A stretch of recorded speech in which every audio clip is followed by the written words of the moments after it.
आप सिर्फ बक्सर की बात कर रहे हो। ताज़ा घटना है, एक ही परिवार के 3-4 लोगों की हत्या की गई। कोई इलाका अपराधियों की पकड़ से दूर नहीं है। 1 किलोमीटर पर 2 किलोमीटर पर जब जाइएगा तो गलियों में क्रांत की आवाज़ सुनाई पड़ेगी, जहां दिल दहल जाते हैं। रद्दी माल के साथ बैठ करके खुद रद्दी माल हो गया। गया का भूगोल इतिहास जानकारी है। गया में पिंड दान करने की बात कर रहा था, और सारे जितने भी नटोरियस हैं और नटोरियस गैंग के मेम्बरान हैं, सबकी पहुंच वहां तक है। Bharatiya Janata party बुजदिल juggler party है। बिहार में भारतीय जनता पार्टी ने एक नया राजनीति का अध्याय जोड़ा है। वो राजनीति है लंपटीकरण का, जिसके कमांडर स्वयं बैठा हुआ 1 नंबर का और 2 नंबर का डिप्टी सीएम है। बिहार के किसी कोना में जाकर के इन दोनों का नाम पूछिएगा तो लोग एक बार झेप जाएगा। बालू गिट्टी शराब वाले सबको पकड़ लिया, अब पकड़ करके जर्सी गाय बना लिया है। बालू गिट्टी में काम करने वाला सबको पकड़ लिया है और सबको पकड़ पकड़ के दूह रहा है। आप समझ रहे थे कि उसको पकड़ कर करके भेजेगा इधर उधर, नहीं, पकड़ करके घर की शोभा बना लिया। नमस्कार, मैं मनीष और आप देख रहे हैं दर्श न्यूज। सम्राट चौधरी जब विपक्ष में थे उस दौरान लगातार महागठबंधन सरकार पर हमलावर थे और कहते थे कि यदि हमारी सरकार बनी तो अपराधियों का खैर नहीं, चाहे तो उन्हें नेपाल भागना पड़ेगा या गया में पिंडदान हो जाएगा। 17 महीने बाद पुनः एनडीए की सरकार बनी, लेकिन लगातार अपराधियों का मनोबल बढ़ रहा है। लगातार दिन दहाड़े मर्डर कर दी जा रही है। ऐसा मामला बहुत आ रहा है और आज ही बक्सर से एक ऐसा मामला आया है जहां एक ही परिवार के 3 लोगों को दिन दहाड़े गोली मारकर हत्या कर दी जाती है। इसी मुद्दे पे बात करेंगे। हमारे साथ मौजूद हैं आरजेडी के मुख्य प्रवक्ता शक्ति सिंह यादव जी। सर, कैसे देखते हैं दिन दहाड़े 3 लोगों की हत्या कर दी जाती है? सम्राट चौधरी का बयान था पिंडदान कर देंगे। बिहार का कोई इलाका अपराधियों की पकड़ से दूर नहीं है।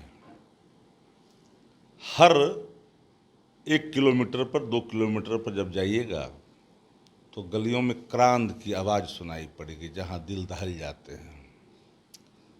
बिहार अपराधियों की चपेट में इस कदर आ गया है कि आम आदमी जब घर से निकलता है, जब सकुशल वापस नहीं लौटता है शाम को, तो एक अंदेशा होता है कि मेरा परिजन वापस लौटेगा कि नहीं लौटेगा।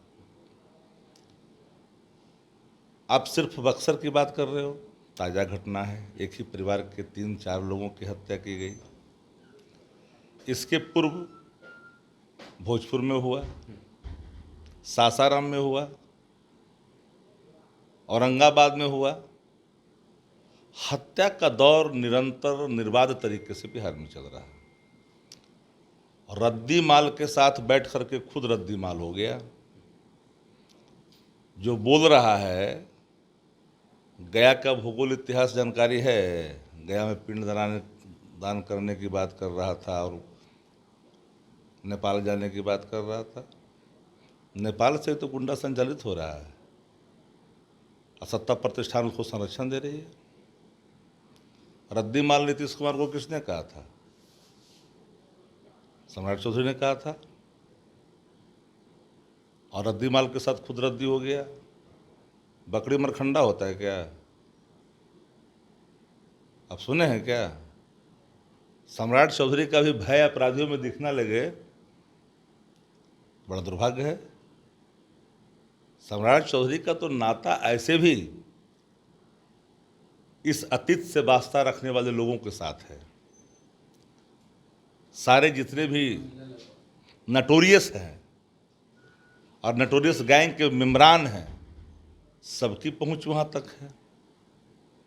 Bharatiya Janata party बुजदिल juggler party है। बी से बुजदिल, जे से जगलर और पी से पार्टी।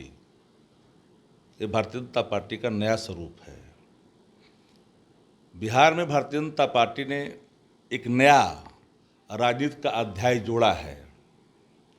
वो राजनीति है लंपटीकरण का, जिसके कमांडर स्वयं बैठा हुआ 1 नंबर का और 2 नंबर का डिप्टी सीएम है।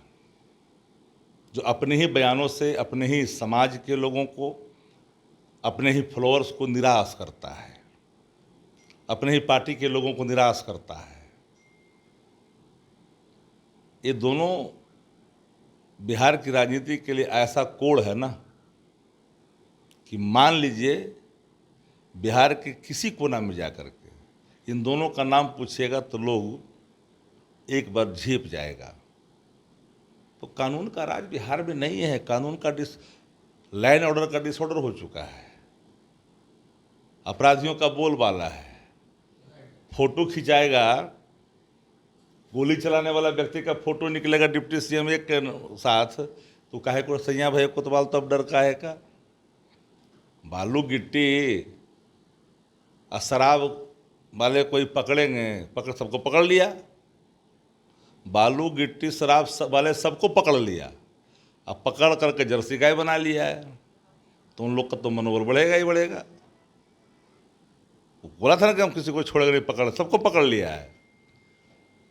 जितने भी रियल एस्टेट में काम करने वाले हैं, जमीन का बालू गिट्टी में काम करने वाला, सबको पकड़ लिया है और सबको पकड़ पकड़ के दूह रहा है। वो दूध उसके घर को उर्वरक के रूप में काम कर रहा है। आप समझ रहे थे कि उसको पकड़ कर करके भेजेगा इधर उधर, नहीं, पकड़ करके घर की शोभा बना लिया। एक सवाल रहेगा मेरा, डोमिसाइल नीति को लेकर के तेजस्वी यादव ने कहा कि 100% जो है डोमिसाइल नीति लागू की जाएगी यदि हमारी सरकार बनती है तो। पलायन का डरावना जो दृश्य है बेरोजगारी का, ए ड्रॉप इन द ओशन। नौकरियां लगी, तेजस्वी जी ने दी, खुशहाली भी आया, सड़कें शांत दिखाई पड़ने लगी। जहां सड़कों पर कोलाहल मचा करता था, अभ्यर्थी प्रतिदिन लाठियां खाते थे, 17 महीना में लोग फार्म फिलअप करने लगे और उसमें जाति नहीं देखी गई। हर जाति, धर्म और मजहब के लोग नौकरियों में आए। शिक्षा में गुणात्मक परिवर्तन लाने की दिशा में एक कदम था। जो कहते थे कि बाप कहाँ से देंगे, जब पार्टी टूटने लगी तो उन्हीं के बाप को जाकर पैर पकड़ लिया और गिनाया कि ये लोग हमारी पटिया को ख़त्म कर रहा था।